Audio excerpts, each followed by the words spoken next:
a lot of my clients are doing terrible things to their hair completely on accident. So here are some really easy fixes to get the best hair of your life. Hairspray rot. All right, so Hairspray is a perfectly good product. There's definitely a place for it, but really, it's a product of last resort. I've noticed from my clients over the years that a lot of them think Hairspray is mandatory. Like every time you do your hair, the last step is always going to be Hairspray because skipping it is like not knocking on wood after saying something bad. Not true at all. Hairspray is not a necessity. It's not the 80s. We have way better options now. It's just that most people don't know about them. So tell us. Go on. The reason is Hairspray gums up your hair. It's the same with any type of texture spray. If you use that type of product, it's gonna take at least a day or more off of your style because it's gonna get icky and weird.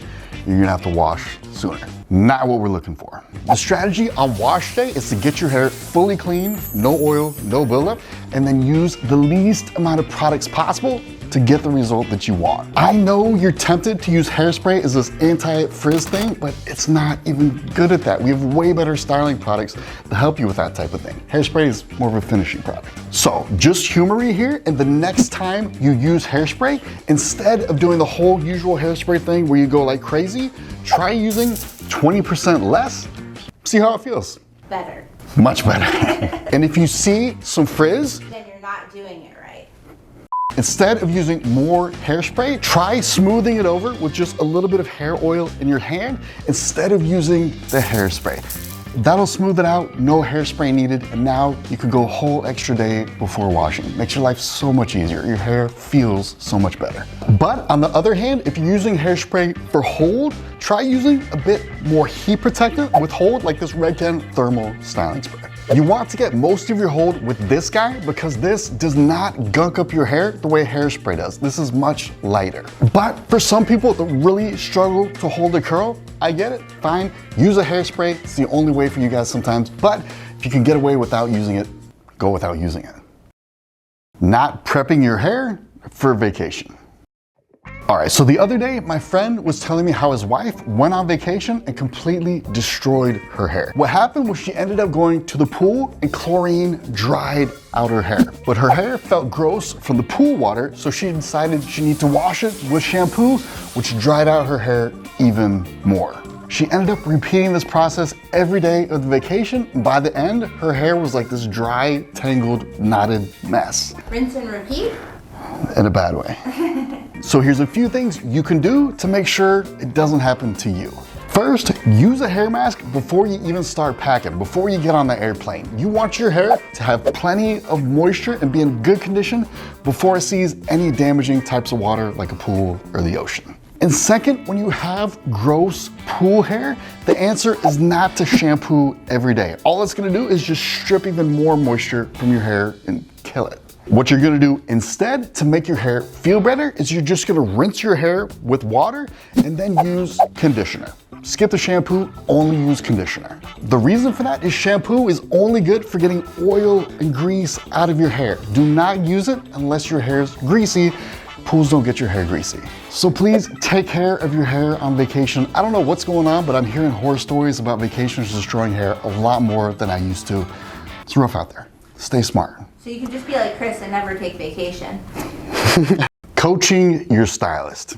All right, the other day we had a lady come into my salon for a blowout. Everything was going great until the stylist started to put products in her hair. I'm pretty sure this client was on vacation because she was trying to coach my stylist into doing her hair the way her stylist back at home did it.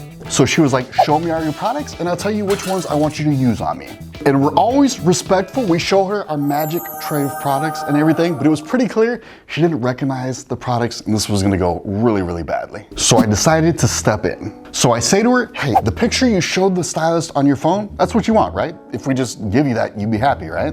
And she's like, yeah, but how are you gonna get that result? So I point to a client who's checking out. I'm like, her hair looks pretty good, right? What about that client in the chair over there? Her hair looks pretty good, right? And what about the stylist that you have right now? Her hair looks pretty good.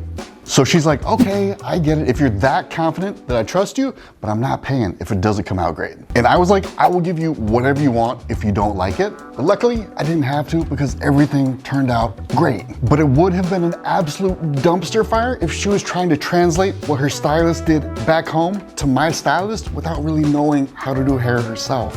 It's basically like a game of telephone with a bunch of people who don't even speak the same language. What you really want to do is find a stylist on Instagram whose work you already really love, and then just let them do their thing their way.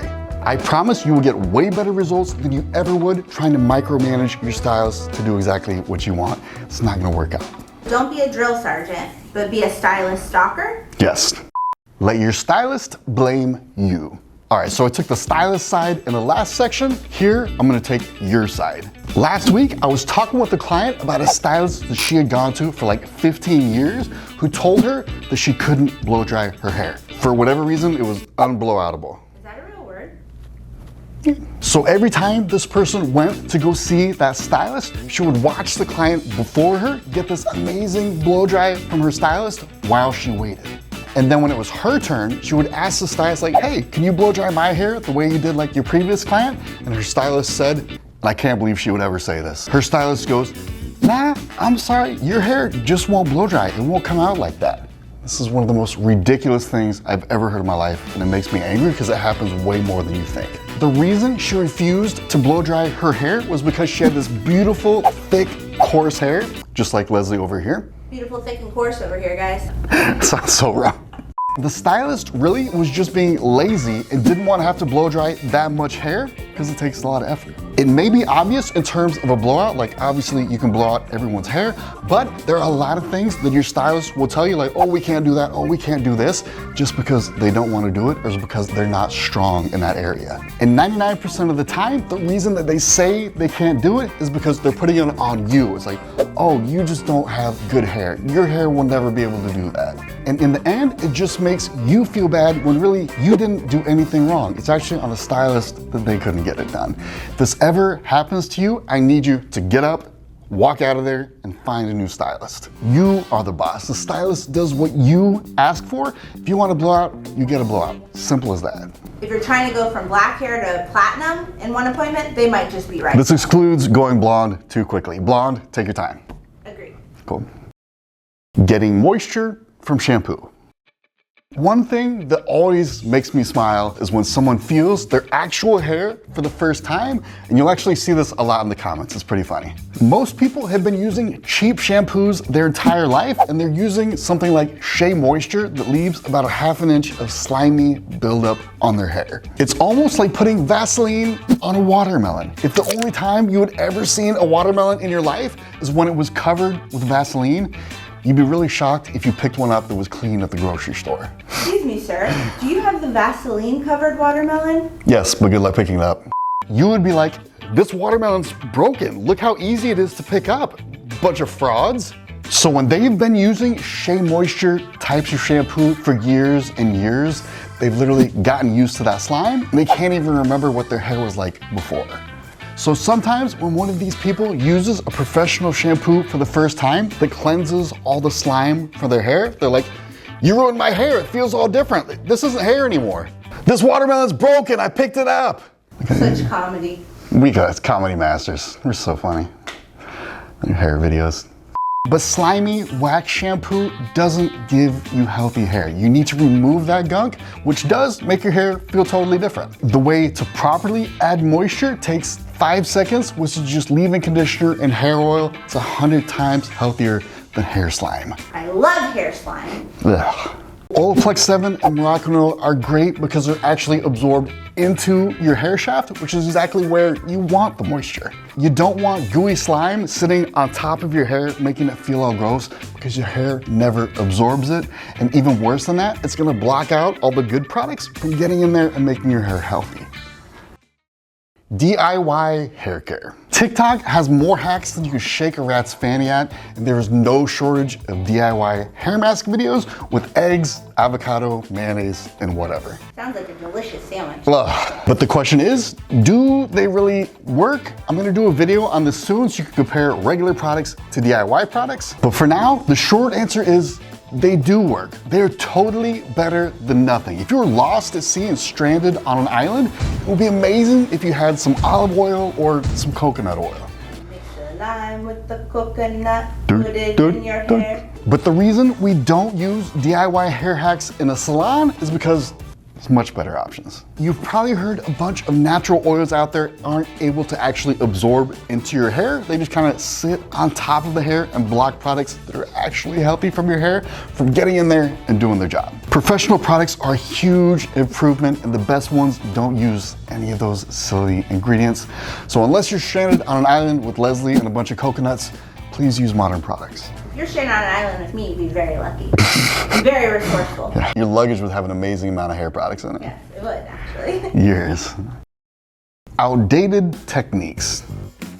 All right, so I have this one client who's always asking me about new products, which I love. She's totally my people. But the other day, she rushed up to show me this clip of a stylist on her cell phone saying that if you bleach your hair or do some kind of chemical treatment, anything damaging, the best thing to do is to switch to a protein shampoo so you can strengthen the hair and it'll go back to its healthy life before you totally killed it. And this would have been absolutely amazing advice in 1993, but it's not true anymore. And I'm gonna keep saying this until everyone in the world understands how modern hair care works. Protein products, finished. They're done. It died like a decade ago. Stick on a fork in them. There's literally no reason to use them anymore unless you have some left over and you need to wash your hands or something like that. Nowadays, repair products are where it's at. If you've been using protein to repair your hair, prepare to have all of your socks knocked off in a very pleasant way.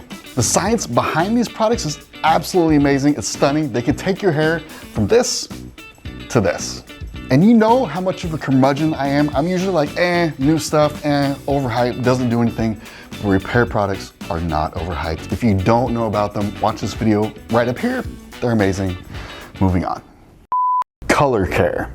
You're going down the aisle like, which products should I get? You see one that says color care and you're like, ooh, I color my hair. I must need to be buying products that take care of my color. But if you're doing semi, demi, or permanent color, like root touch-ups, regular color, bleach, anything like that, you do not need to be focusing on color care. But if you're not sure if your color is permanent or not, here's a really easy way to figure it out in 2 seconds. And the rule is, if you don't know, you have permanent color. Because if you had non-permanent color, your stylist would stress to you how easily it comes out of your hair. Color care on the label is just like food at the grocery store that says made with real cheese. You better be making it with real cheese. What other kind of cheese you got? Fake cheese. Disgusting. If you have a healthy hair routine, like my Trinity routine, which I highly, highly recommend you do, your cuticles are already going to be so protected and sealed. It's gonna be way better than any color protection product